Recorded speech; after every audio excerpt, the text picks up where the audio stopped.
Hi மக்களே, நாம் இன்னைக்கு பார்க்க போகிறது பூண்டு பால் ரகசியம். பூண்டு பாலுக்கு நாம் எடுக்க வேண்டியது சின்னப்பல் பூண்டாக இருந்தால் ரொம்ப நல்லது. அதுதான் நாட்டு பூண்டு.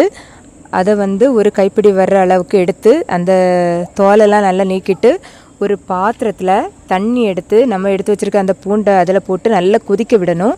அடுத்து இன்னொரு பாத்திரத்தில் பால் எடுத்துக்கணும். அந்த பாலை இப்போ ஒரு கப்புனா பகுதி அளவுக்கு பால் எடுத்து தண்ணி மாதிரி அதை டைல்யூட் பண்ணி அதையும் நல்லா கொதிக்க விடணும்.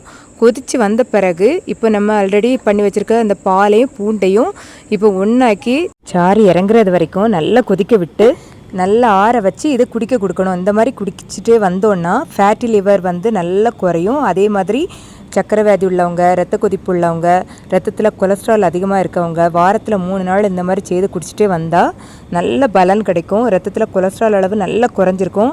வாழ்நாளில் இருதய நோயோ பக்கவாதமோ கண்டிப்பாக வராது.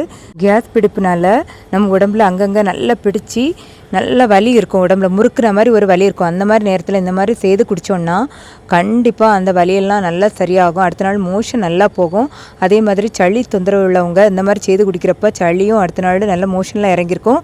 நான் சொன்னதெல்லாம் உங்களுக்கு பிடிச்சிருக்கும்னு நினைக்கிறேன். பிடிச்சிருந்தேன்னா லைக், ஷேர், கமெண்ட், சப்ஸ்கிரைப் பண்ணுங்கள் ஃப்ரெண்ட்ஸ். தேங்க்ஸ் ஃபார் வாட்சிங்.